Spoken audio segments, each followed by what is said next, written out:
Hello everybody and welcome to part 1 of What If Naofumi was summoned to Siltvelt, or as the series is actually called, What If the Heroes were summoned properly. The parts will be on a rotation from hero to hero, and the next one, as you may guess, because it was set up in the video, will be Itsuki in Fobre, the most powerful country of them all.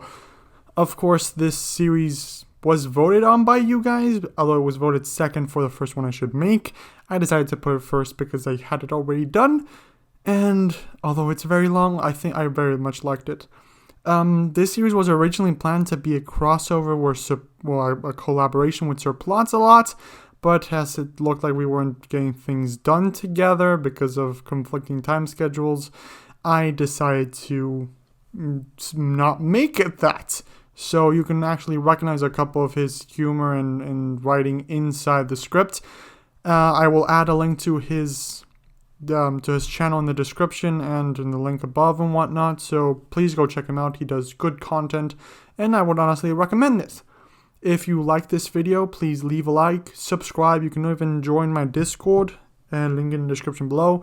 Maybe there you can help with stuff or whatnot. But it's a fun little community. I don't know. Your choice. Yeah, don't want to make this too long, so let's get started with the video.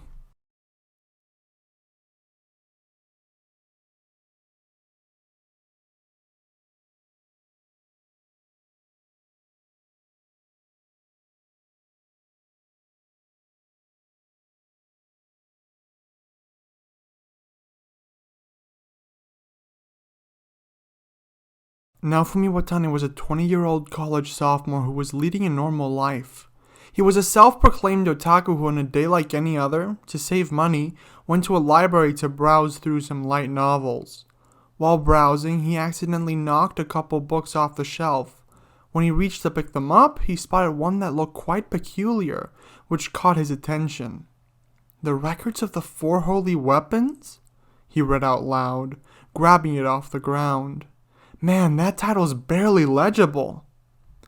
Curious about it, Naofumi put the fallen books back on the shelf, excluding the old-looking one, which he started flipping through. While looking through the book, Naofumi read about a world with an apocalyptic prophecy that would summon 4 heroes from other worlds to help fight the waves of catastrophe. These 4 heroes would be summoned to different countries of the world and go on adventures to get stronger, meeting each other along their journeys. It's refreshing how the story keeps the spotlight in all the heroes, shifting the perspective from one character to another every chapter, he thought as he read. Each hero wielded a different weapon, a sword, a bow, a spear, and a shield. Upon reading that, Naofumi muttered to himself, "Yeah, but a shield isn't really a weapon, it's more like armor." He kept reading, finding character descriptions for each of the heroes. The bow hero, a person that seeks out justice and doesn't tolerate injustice. The spear hero, a person who values and trusts his friends. The sword hero, an active and powerful person who constantly strives to better himself. The shield hero, a person who desires to protect those around him and inspires others to do the same. The story seemed interesting and the descriptions were decent. Naofumi flipped ahead to the first chapter of the novel, finding the page to be blank. Confused, he started flipping forward, thinking he might find the actual start to the story. As he flipped, a light started emanating from the book, enveloping Naofumi. His surroundings seemed to vanish and he suddenly lost his footing. It was like the floor was no longer there. A falling sensation overcame him as the light fully covered his surroundings. Blinded by the light, he closed his eyes, going limp as he fell. The book in his hand slipped from his grip and disappeared into the aether. After a moment of falling, he hit a hard and cold ground, a ground made out of stone bricks. "Huh?" he mumbled as he got up, scratching his head in the process as if trying to alleviate a slight pain caused by the fall. Under him, he recognized a sort of rune, the type you'd seen in Isekai or some other fantasy series. Once he had gotten up, he shifted his gaze from his ground to the room and people surrounding him. "Did I get knocked out and dragged to a furry con?" he wondered after spotting all the, what were they even? Furries? Around him. There were a couple humans mixed into the crowd, but the majority of the people seemed very animalistic.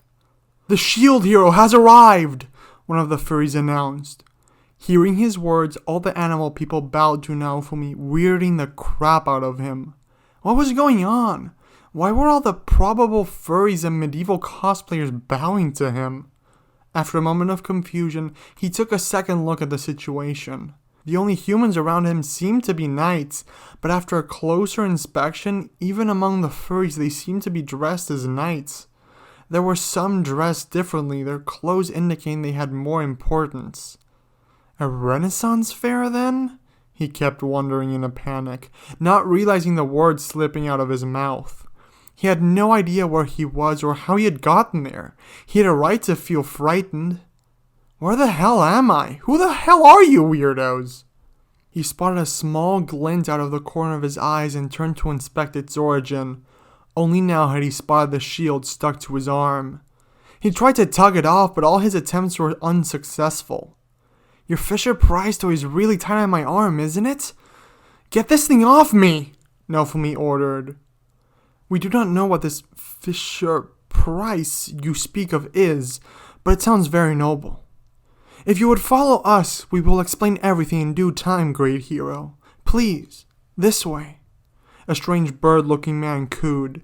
He had red feathers and hair. He looked to be around his 20s and seemed to be one of the more important people in the room.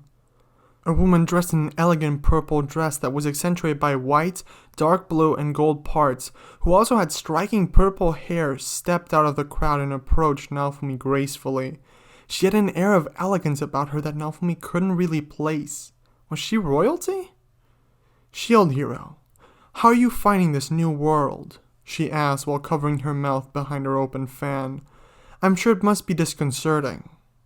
"Look, miss, you're really hot, but you're a bit too old for me, and I'm not into cosplay. And I'm most definitely not into being kidnapped, so if you could please take me back to where I came from, that would be much appreciated," Naofumi whispered to her. "I'm not entirely sure what you mean, Sir Hero, but I fear there may have been a slight misunderstanding," the woman in the purple dress nervously answered with a smile behind her ornate fan. "Please, if you were to follow us to the main hall, we can discuss matters further and hopefully alleviate some of your concerns." The woman turned away from Naofumi and started walking towards the room's exit. The more normal-looking people started following her out of the room, so she definitely had some authority about her. "As long as you don't try anything weird," Naofumi responded, skeptical to the situation he found himself in. Worst case scenario, he could just bolt. The question was, where to? He followed the elegant woman out of the room, the furries and cosplayers following behind him in tail.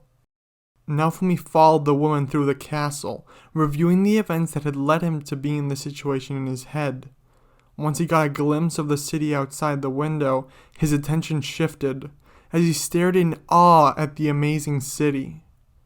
"It's something straight out of a fantasy novel," he thought, the words slipping out of his mouth without him even realizing it. "What was that, great shield hero?" one of his furry escorts asked. It's nothing," he answered while continuing to follow the woman. After walking for a couple minutes, they reached a giant door. The guards stationed there examined Naofumi for a moment. Upon spotting the shield on his arm, they signaled for the door to be opened, bowing to their savior, paying respects to the hero while the door opened.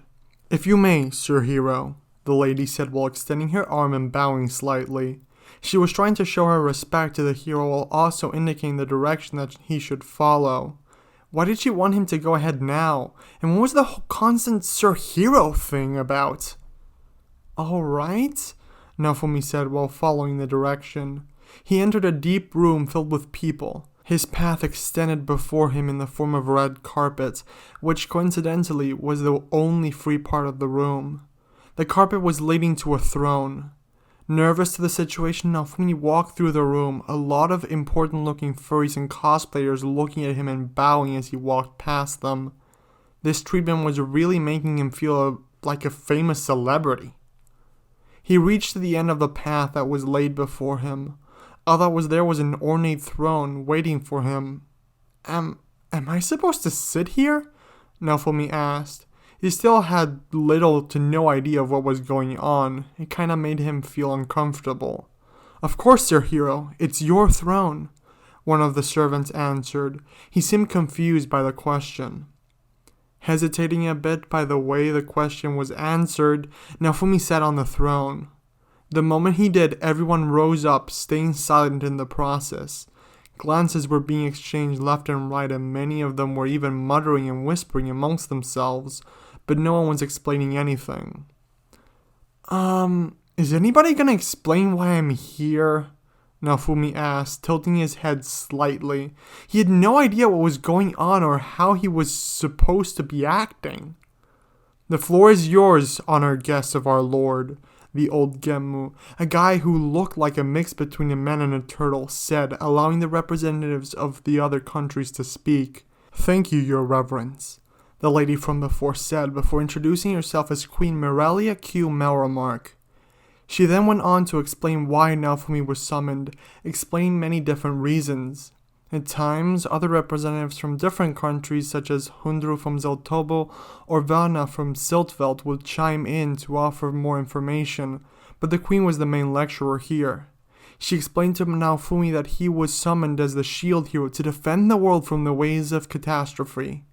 3 other heroes were going to be summoned alongside him to other countries over the coming weeks.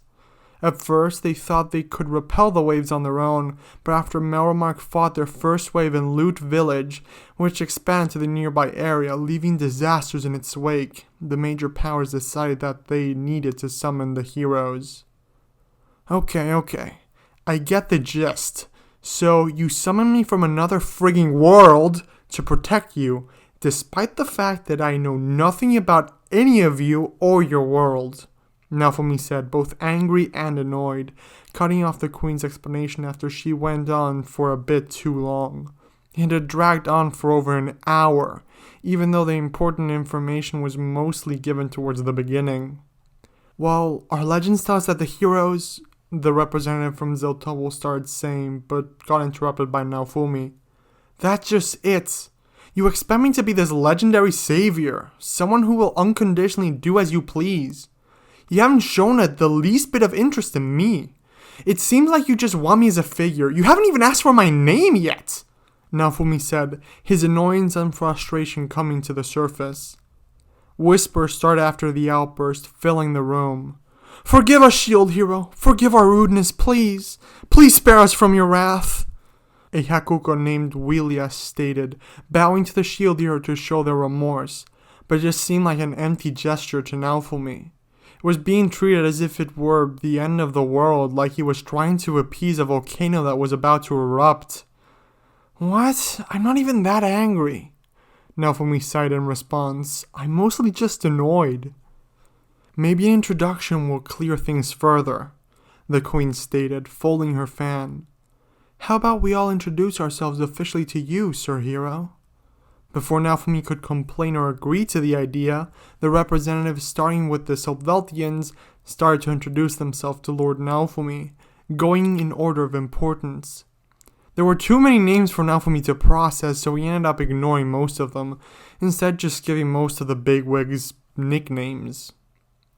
"We have all introduced ourselves to you, noble shield hero. We would be honored for you to return the courtesy," the old Gemmu spoke, offering Naofumi an old, gentle smile. "Okay then, I'm Naofumi Watani. I'm 20 years old and I'm a college student. I don't really know what else to say here aside from that," Naofumi said, stroking his chin, trying to come up with any more relevant information. "So you're a scholar," Phoenix person, the bird-type demi-human, Shushaku was it? From before said. Naofumi couldn't remember his name, so just went by nickname. "A noble profession. What field do you specialize in?" I don't really have a major yet. I hadn't picked one," Naofumi answered, an expression of slight embarrassment appearing on his face. He probably should have his future figured out by now, but he didn't. "Ah, so you're a generalist," Phoenix person said, instilling it as fact. "I guess you could say that," Naofumi said, shrugging. He had no idea how to put it. especially for the context they were in.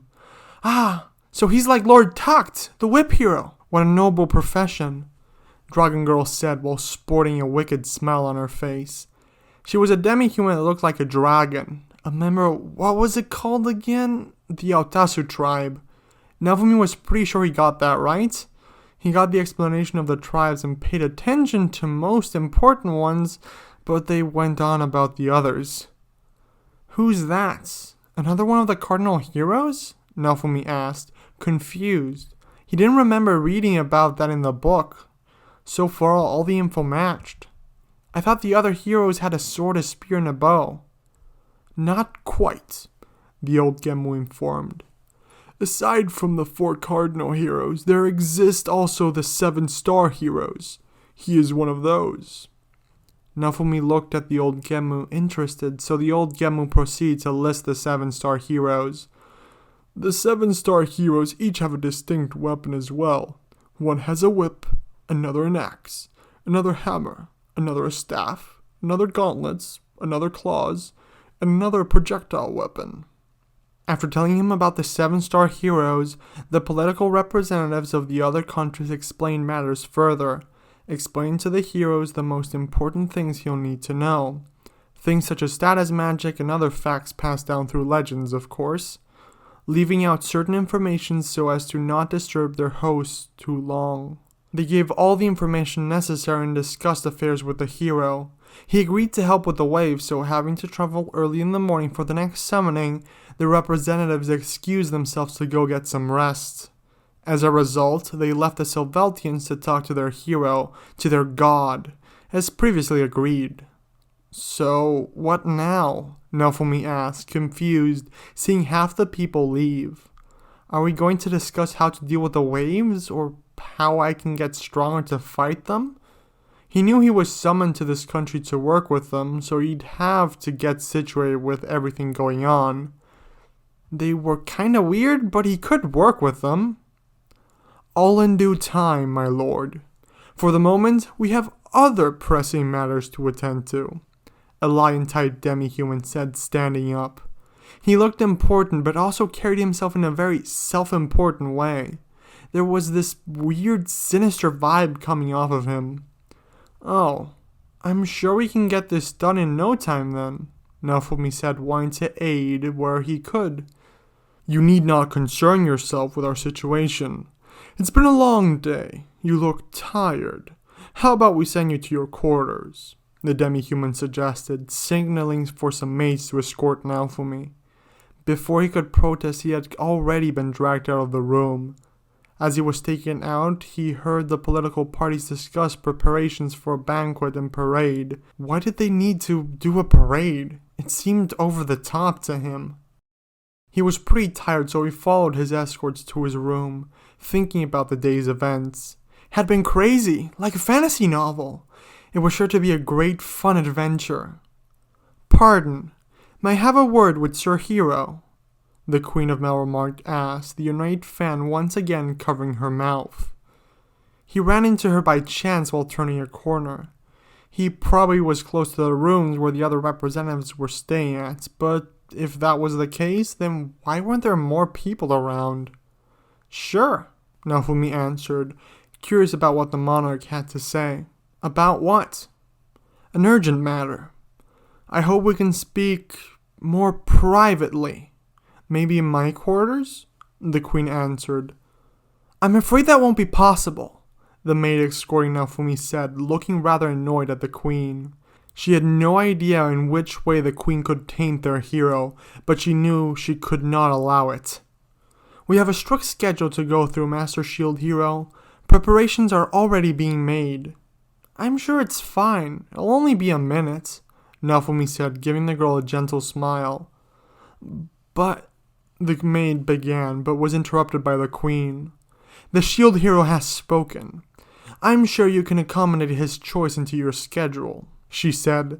She knew this might present troubles for him in the future, but the payoff would likely be higher than the risk.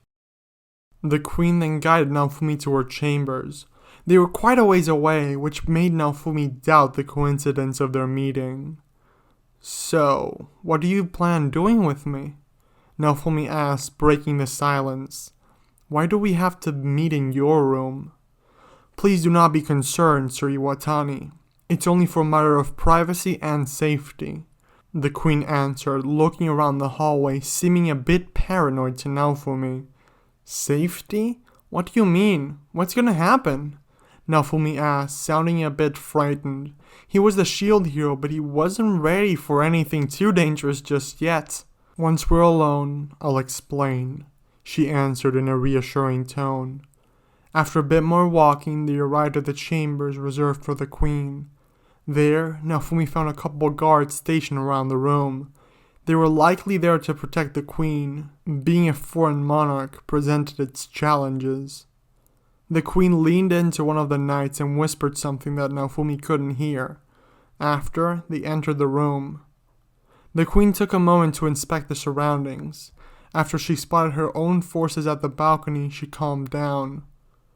Oh, and you can go too. Make sure we aren't disturbed, she said.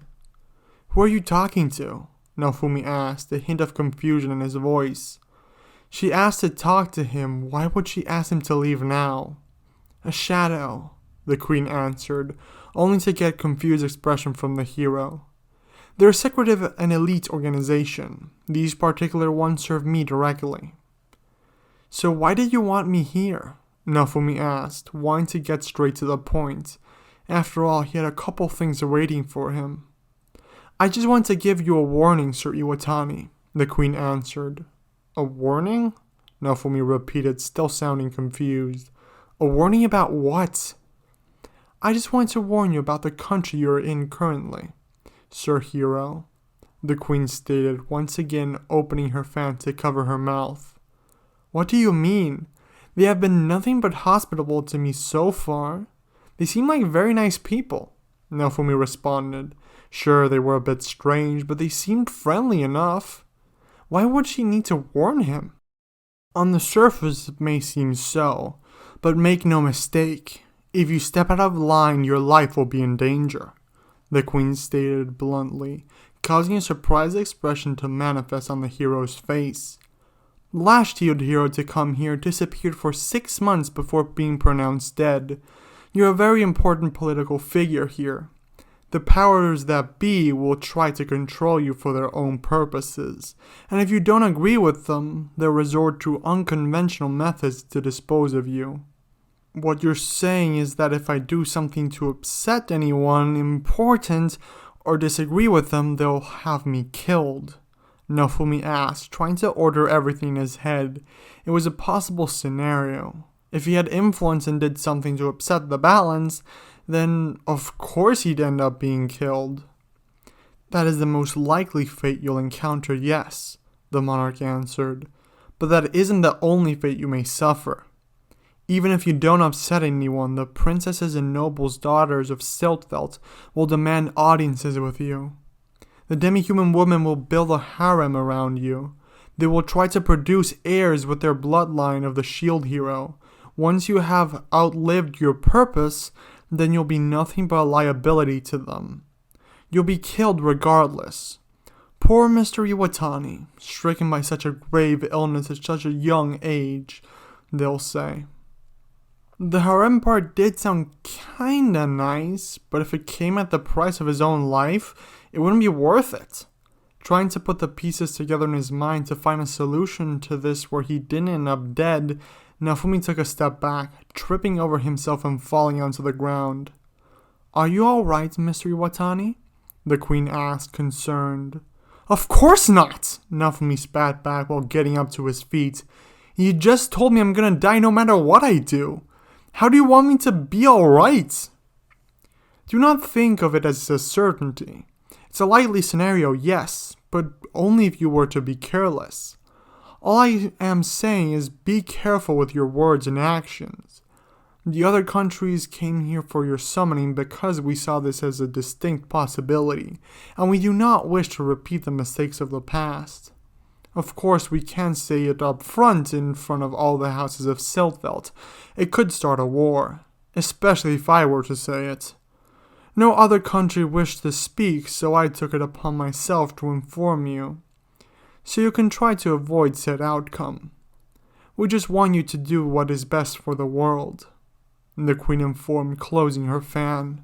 "Okay, so what do I do now then? Are you just saying this so I'll go to your country?" Naofumi asked, lost to the situation, but it could also be a political play. He couldn't discard the possibility that the queen was trying to get him to protect her country instead. "Oh heavens no," the queen answered.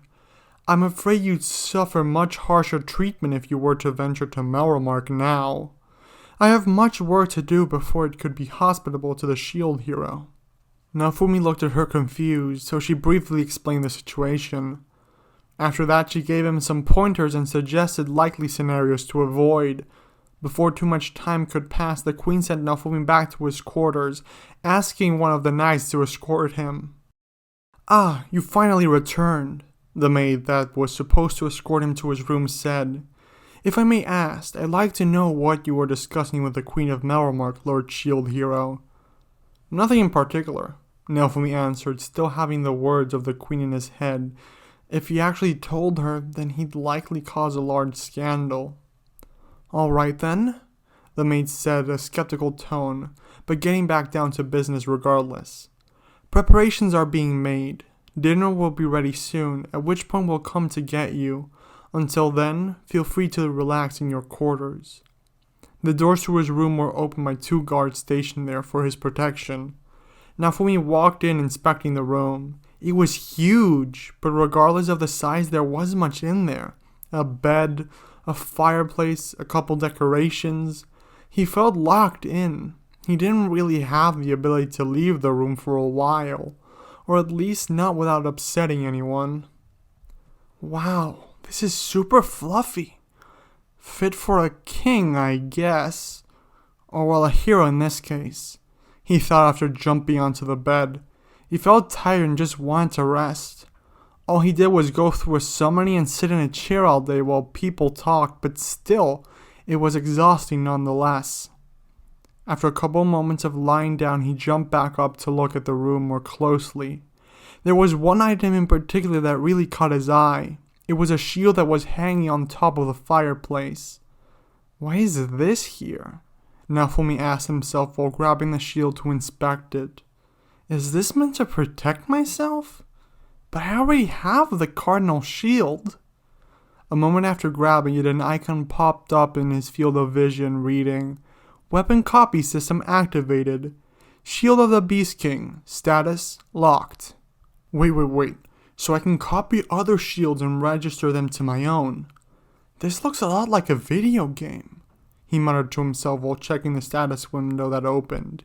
He was too low of a level to access the shield, but he still learned something with the new developments. Now I think about it, this whole world seems a lot like a video game. I mean, I have levels, all the status points, there are even certain weapons I need a higher level to use. Although I do wonder what else this shield can do, Naofumi mumbled to himself. As if responding to his desire to know, a book icon starts shining in his peripheral vision. He focused his attention on it, accidentally opening the help screen. The new development with his shield made him lose interest in the room. He was stuck there, so he might as well use the time to learn a bit. He sat down on the bed and started reading through the shield's menus. So there are ways to strengthen the shield and its abilities, Naofumi thought to himself upon reaching the section detailing the power-up methods. Becoming strong was his objective, so he carefully read through the menu, absorbing the information. Shield power-up method number 1. Share the power-up methods from other weapons. By sharing and understanding power-up method, their efficacy increases. I guess I should ask for an audience with other heroes then, Naofumi thought upon reading it, once again focusing his attention on the other methods.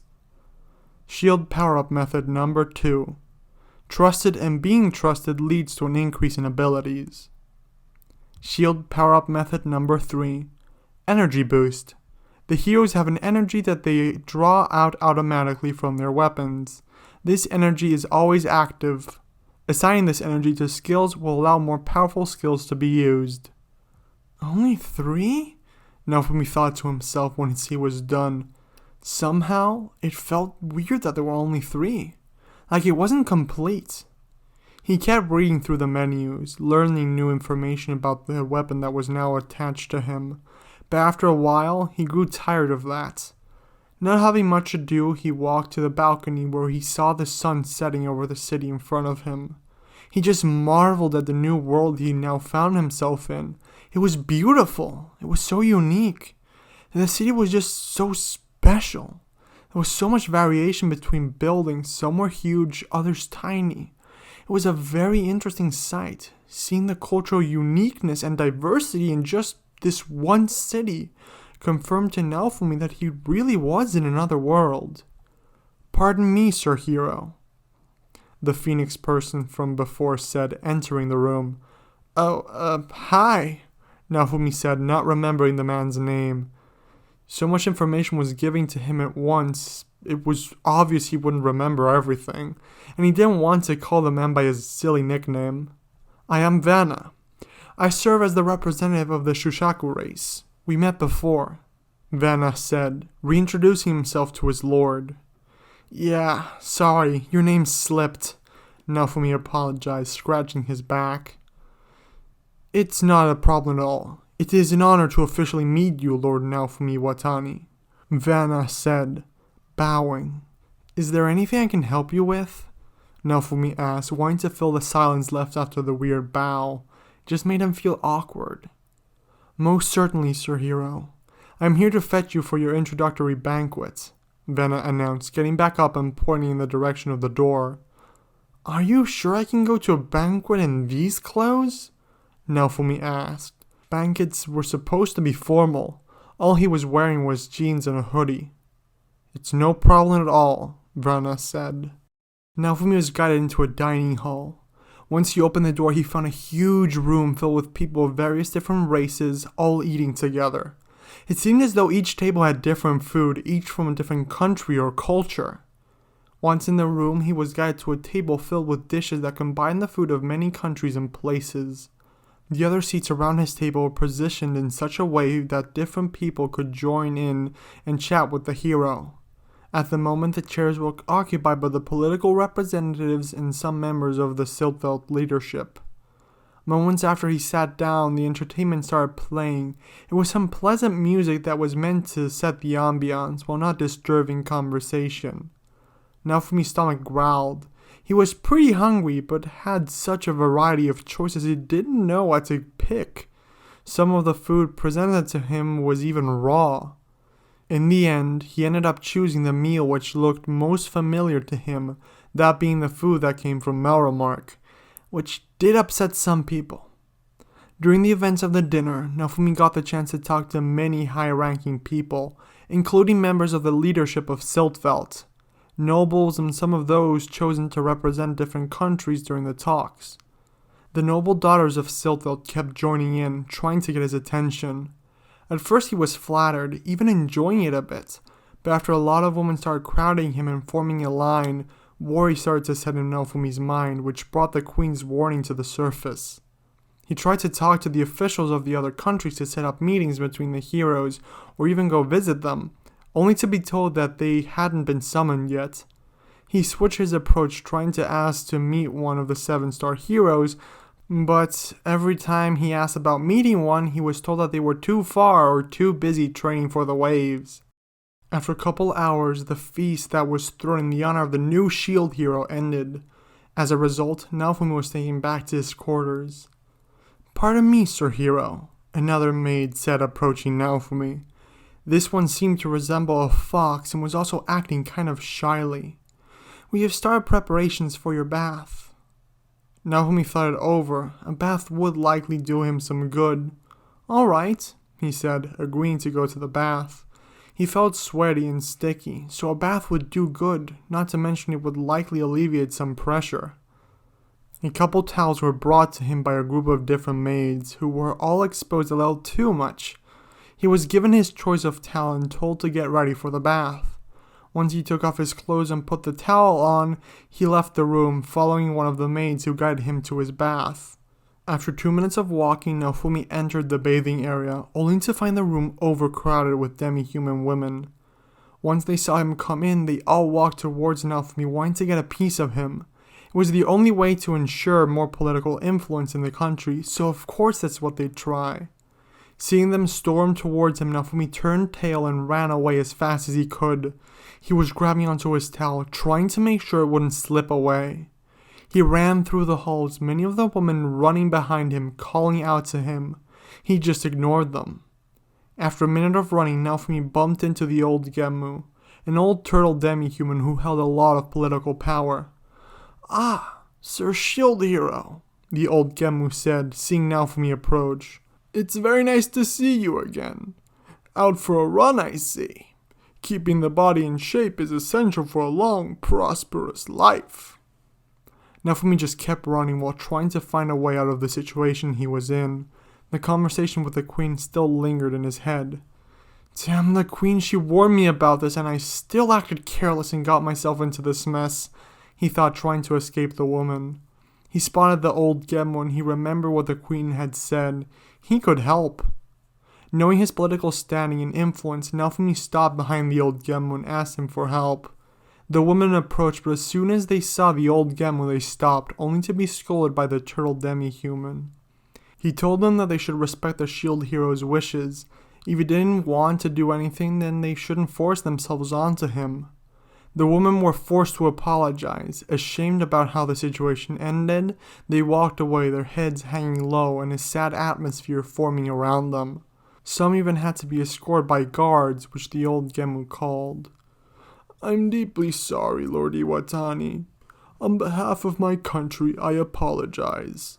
They must have assumed you'd act as the previous shield hero did, without considering how much of a different person you'd be.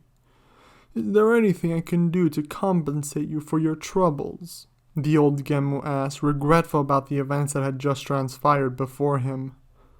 "Don't worry about it. As long as the preparations for tomorrow's departure are taken care of, it's alright," Naofumi said while making his way back to the showers, all the while thinking, "I can't wait to get out of here." The next morning, Naofumi was woken up by a group of maids who were showing off more skin than they had previously. It was as if they were trying to entice him, even when cleaning the room. While some stayed behind to clean the room, others guided him to the dining hall in order for Naofumi to eat breakfast. Once he arrived there, he learned that the political leaders of the other countries left. They went to Fabre in order to summon the bow hero. But they did leave behind some representatives in case the heroes had any questions or in case events transpired that went against the wishes of the countries. They had to protect their interests after all, especially when concerning the Cardinal Heroes. Before he could even take a bite of his own food, Naofumi was informed that the preparation for his adventure had been made, so once he had finished eating, they'd take him to choose a suitable group. After a moment of prayer, everyone started eating. Everyone but Naofumi. A weird feeling overcame him instead, and the words of the queen once again started ringing through his head. "You are a very important political figure here, but make no mistake. The powers that be will try to control you for their own purposes, and if you don't agree with them, they will resort to unconventional methods to dispose of you." Naofumi turned to the maid that was standing behind him. She had been instructed to fetch any food that the hero may want in case the meal prepared didn't suit his fancy. Do you mind tasting this for me?" Naofumi asked, giving the girl a slightly embarrassed smile. "Why, of course," the girl said. She was slightly puzzled by the request, but wanted to gain favor with him. She took a spoonful of the meal in her mouth and ate it in one go. At first her expression was of delight, as the meal had a delicious taste, but after a moment she fell to the ground and started convulsing. "Poison?" Vanna shouted, a concerned expression plastered on his face. "Someone tried to poison the shield hero!" an elephant demi-human added with a more outraged tone. Chatter broke out amongst the people there, as they theorized who the culprit may be. Naofumi just dropped to the floor and grabbed onto the girl. "What are you all doing? Someone get a doctor or medic or whatever you have! This girl has been poisoned!" Naofumi shouted. His desires were met, as moments later some soldiers came to take the girl to a doctor. "What should we do now?" a nobleman asked. The question sparked even more unrest in the room, which annoyed Naofumi. "Alright, listen up," he shouted, gaining the attention of everyone in the room. He tried to remain patient throughout it all, but the situation was getting on his nerves. "This is what we're going to do. First, I want food that isn't poison delivered to me. I want for someone to try it before I eat it. Second, an investigation needs to start. I want the culprit of this plot brought to justice," Naofumi demanded. "Right away," Vanna said, stepping out of the room to get the preparations underway. He ended up even being put in charge of the whole investigation. Once started, food was brought to Naofumi with a servant trying some to prove it wasn't poisoned. "I guess they just don't think I was a good fit for a puppet, and wanted to summon a new shield hero as soon as they could," Naofumi thought to himself while eating the meal. After breakfast, Naofumi was taken to his room for protection. Someone tried to kill him, and until the culprit was found, the leaders of Siltvelt didn't feel it was safe to let the shield hero do as he pleased. This is so annoying," Naofumi said to himself, pacing in his room. He had nothing more to do. This was supposed to be the start of his adventure, but he was once again stuck in his room.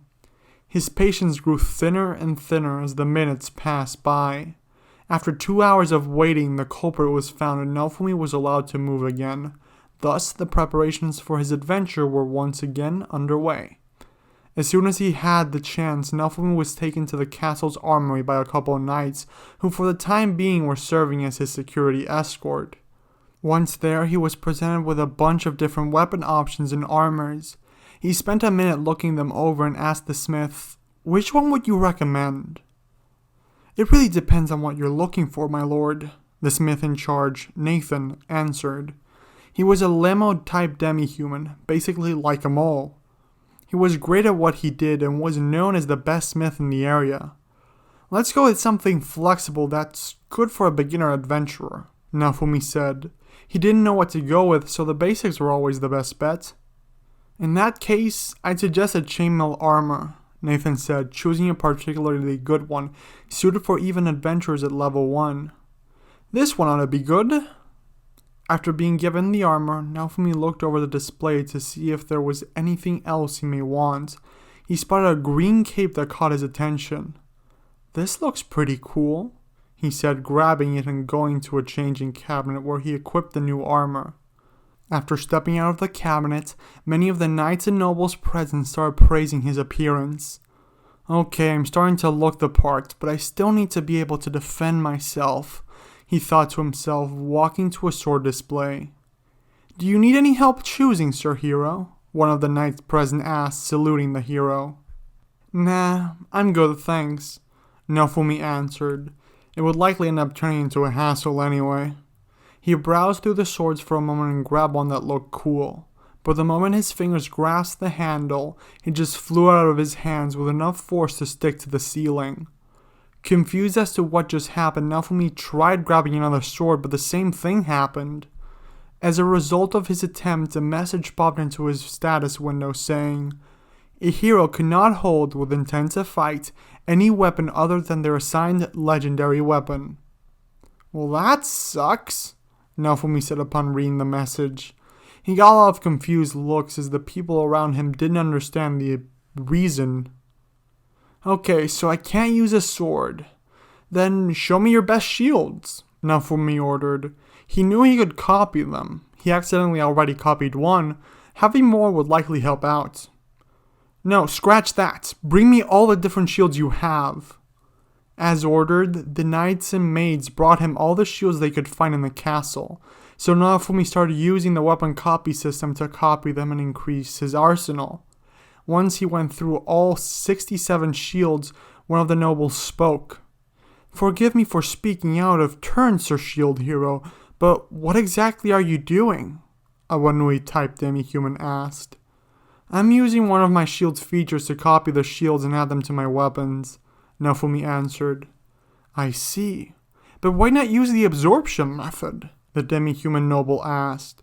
He remembered some old scriptures that noted that the shield could absorb materials. Naofumi looked at him with a confused expression, so the demi-human explained what he was referring to. It reminded Naofumi of something he read in the help menus, so he ordered for random items to be brought to him. Anything they could find. He spent an hour feeding random items to a shield, unlocking a further 139 shields. He grew tired of feeding materials to a shield, so he just left the mountain of materials there for later, ordering for some of the servants to take it to his room. He had in the course of a couple hours unlocked over 200 shields, but currently only had access to 5. After being equipped with armor and shields, he was escorted to the throne room for a party assembly ceremony. While walking over there, Naofumi looked over his stats. He had an absurdly high defense, but as a result, an extremely low attack. He only had 1 attack point. So I can't attack, meaning I'm more of a support player in the fights. Might be important to consider possible battle strategies when assembling my party, he thought after that particular revelation. Upon entering the throne room, Naofumi was surprised to see it mostly empty. There were only about 30 people there, compared to the hundreds that had been there the day prior. The only people there were a couple of knights, the representatives of the different countries, and of course, different households of Siltvelt. Naofumi walked through the room, sitting on the throne once again.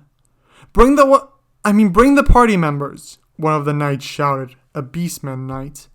The doors to the room opened and a bunch of women dressed in different armors and armed with different weapons stormed into the room. They were quite skimpy. They may have been wearing adventurous clothes, but it was obvious by the way they were wearing them what their purpose was. It was obviously a type of kinky clothes to try and entice Naofumi. Naofumi looked the giant group over. Among the group, he recognized some of the women from the night before. "This isn't gonna fly," he shouted. The Siltveltians bowed to him and started apologizing, asking for Naofumi to contain his wrath. "If you don't want to make me angry, then you should do as I ask and not try to undermine me every 2 minutes. First you send me a bunch of women to try and use me as a stud, then when I refuse to sleep with any of them, you try to poison me. When that doesn't work, you try this again. Not to mention all the maids and girls you've thrown in my way to try and entice me," Naofumi furiously shouted. "My apologies, Lord Shield Hero, but we are not all responsible for the transpired events," Vanna said, trying to show the hero respect while also arguing his point in a humble manner. "That may be the case, Lord Vanna of the Shushaku, but you must admit that these events that have transpired have done so without your knowledge. If you truly wish to please the Shield Hero, then you'd take more precautions to make sure the events don't happen. Being ignorant still puts part of the blame on you," the representative of Melremark, Melty, said in a calm and official demeanor. "You dare speak against one of the 4 households, you filthy human! You should be executed for your—" a lion demi-human managed to say before Vanna quieted him down at Naofumi's request. "She has a point. You want my trust? My cooperation? My favor? Stop apologizing so much. Apologies are cheap. Take action. Correct your mistakes, and make sure that something like this doesn't happen again. You understand me?" Naofumi asked. He was usually a pretty calm person. Never had someone gotten on his nerves this much. "Yes, my lord," Vanna said, bowing down to Naofumi once again. He ordered the woman out of the room and called for an actual group of adventurers to be called in order for Naofumi to make his choice of companions. "Furthermore, I know that if it were up to Siltvelt, I'd be stuck in this castle all day performing political duties as more of a figurehead than a hero. I know it's only because of the other countries that I actually get to do what I'm summoned here to do. You who spoke against the representative of Melremark, what's your name?" Naofumi asked, looking at the demi-human, still a level of anger left inside him. "Juralis, my lord," the beastman answered, elevating himself to still match the shield's gaze. He may be the shield, but he was nothing that couldn't be replaced. In the end, he was just a normal human. "Juralis, if anything were to happen to Melremark's representative, or any other of the representatives of the other countries for that matter, while they stay in Siltvelt, I want you to personally be held responsible, understand? This country may be demi-human supremacist, and I am not going to pretend to understand all that's going on or what that means, but I want to bring an air of peace and protection to everyone in this great nation. If anything happens to the representatives, if they be human or not, you'll be held responsible and suffer the same fate, Naofumi stated, venting out his frustration slightly. Understand? Yes, my lord, Juralis answered, trying to hide his frustration. This may hinder his plans slightly, especially if the Shield Hero's orders were to be acted upon before he could set everything into motion. The failure of that stupid church really threw his plans out of sync and complicated the situation too much. Managed to save face during all that. I thought they'd call my bluff. I don't even know if I have enough authority to say that, let alone enforce the threat, Naofumi thought while breathing a sigh of relief. Moments later, a huge group of warriors, adventurers, and mages were brought into the room. The group mostly consisted of demi-humans, but there were a couple humans among them, about 5 or so. Aside from the crowd, a couple carts were also brought into the room. They were carrying many unmarked eggs. What's all this? Naofumi asked, confused after seeing all that brought in. He expected the adventurers, but didn't know what the carts were about. What you asked for, Lord Naofumi, Vanna answered. We have gathered many adventurers and warriors from the land that have been called to aid you in your battles. We have also brought monster eggs in case you wish to have any of those in your party. Look, I don't really know how any of this works exactly, but with this amount of people it seems more like a guild than a party. Can someone explain how this is meant to work?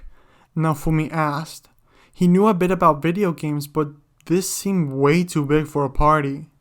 Why, most certainly, Shield Hero, one of the knights said, saluting to Naofumi before starting his explanation. A party can consist of any number of people from different classes. Once a party is formed, the experience gained by one of the members will be shared with the others, given that they are in given proximity to one another, of course. While a party can be as big as 50 people, the recommended amount is usually 6 or less members, as the experience starts to drop off after that. Okay. Split up into different classes, those who use ranged attacks, those who fight in close proximity, and those who specialize in magic, Naofumi ordered. This will allow him to pick his party a lot better. As the adventurers divided into different groups, Naofumi got up from his throne and went over to the cart that held different monster eggs. He looked through many eggs, inspecting them. He picked one at random and said, "That one. I have a good feeling about that one." He was trusting his guts. This was basically a gamble. Worst case scenario, he could likely sell the monster and buy a new one. A superb choice, Sir Hero. Yes, sir, the monster trainer said, a demi-human looking like a rat, who wore a top hat and a circus ringman's tuxedo. The guy creeped Naofumi out slightly. He registered the egg to Naofumi and placed it in an incubator before handing it to him. Having the egg ready, Naofumi started strategizing on how to fill the remaining slots in his party. Okay, so assuming that the monster I pick can also attack, it'd be in the front lines, right? I want at least one magic user to be in the back in order to help heal and recover everyone. Even attack if possible, and someone to use ranged attacks too, like a bow. Then we'll have someone with a sword in the front with me. I'll make sure to keep them safe while also having someone with a mid-range weapon in the middle to safeguard the ones in the back. Naofumi strategized, trying to balance out all his shortcomings. He wasn't sure what type of monster he'd get, but it'd likely be able to cover the front lines too. You, and you, Naofumi said, pointing at different people in the crowd, picking them. Those he chose took a step forward. Out of the 3 crowds, a male Aotasu, a dragon-like demi-human, stepped out of the pile of mages. A rare sight in this country. A Hakugo girl, a white tiger demi-human who wielded a battle hammer, stepped out of the pile of short-range warriors, along with a human girl who wielded a sword. And out of the ranged group stepped a Vanui-type demi-human who wielded a bow. Are you sure you won't reconsider the members of your party? A fox-type demi-human male asked. What, and pick one of the noble women you sprinkled into the mix? No, thank you. I think I picked a good and capable party. I'm not going to choose what others have forced upon me, Naofumi said. Can someone tell me what type of monster I picked, by the way? Why, most certainly. It's a filial egg, sir. To be more specific, it's an Arya-type filial, a subspecies usually used for meat. Yes, sir, the monster trainer said. Are you going to send the party invitations, sir? The Hakugo demi-human which Naofumi picked asked, hesitant to do so. Oh, right. How do I do that? Naofumi asked, the steps being explained to him shortly after. He then sent all of his party invitations, which they accepted. The powers that be weren't too happy with his choices, but they had to live with them for now. After the party members were picked, they went on another trip to the castle's armory, where Naofumi's party was equipped appropriately. Once they were all set, the group was forced to take part in a parade, where the shield hero and his official party were paraded around the city to inspire the people. His adventure would only start the next day. Meanwhile, miles away, the high-ranking officers of different countries, including the Queen of Melromark, made their way to Fabre in order to summon the bow hero. Okay, finally over. Hope you've enjoyed it, because it took a long time to make. As I mentioned in the intro, this was originally made as a collaboration with Sir Plotsalot, so go get him a watch and whatnot. You can recognize some of the furries comments and stuff. It was an addition by him to the script. The script was remade after we stopped doing that, so yeah, but I still kept some of the dialogue in there. That said, I took a couple liberties with the Siltvelt stuff since it's not that elaborated and explored upon. It is in volume 13 of The Rising of the Shield Hero, which will likely be in season 3. I should have said proceed at your own risk in the beginning, because he is summoned to Siltvelt. It's trying to portray everything in a realistic manner using the information I have from Volume 13 and Volume 2 of The Reprise of the Spear Hero, all of which I read on my own and then I used the knowledge for this video. But I still took a couple liberties in the creation of everything, like the Queen being there and stuff. Like, the main setup was that the first and second wave are interchanged, so Raftali is technically not in danger yet, but she will be later. Except this time the wave will last less, and her parents will likely not die. Maybe. Who knows? A bit of more of a happy ending for her. Yeah. Adventure. What else?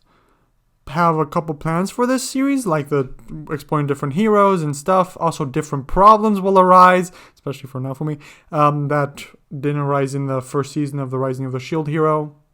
Things will be a lot different from here on out. Yeah.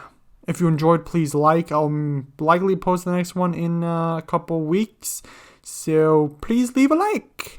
If it reaches 400, then I'll be very happy, although I doubt it'll reach that much. The different parts of the series will be titled differently. Yeah, I made a vote for that. Part 2 will be called What If the Bow Hero was Summoned to Fabre. Part 2. Part 3 will be What If the Sword Hero was Summoned to what was the name? Zeltobel. And then Motoyasu to Melromark and whatnot. Like, the way they were supposed to do it if there wasn't interference. Yeah, hope you guys are looking forward to it. It's a bit of a longer video and was a lot of work as a result. I mean, the video, including intro and outro, is over an hour long. But, yeah, treat for the new year. And hell for me. Also, the editing, as you may have noticed, is not as elaborate in the other ones. In the MHA series or in the past videos, mainly because I don't want to draw that much. Usually I would grab assets that exist and then add a couple of drawings for the ones that don't exist, but since we're in Siltvelt, and most of the characters haven't appeared in the anime or properly in the manga yet, I am very limited with what I have. So I am just putting an image with background stuff and hope that was good. That's likely how most of the Shield Hero is gonna go. The story takes a lot more work to make since it's technically a variation causes so much stuff to be different through the butterfly effect, but as a result, like, the story will be more effort and the editing will be less as a result. Yeah. If you're new, subscribe, like if you liked the video, and join the Discord, where you can always even influence the creation of these videos by becoming a beta reader, maybe, perhaps. Until next time, everyone, have an absolutely fantastic day and a happy new year. Bye!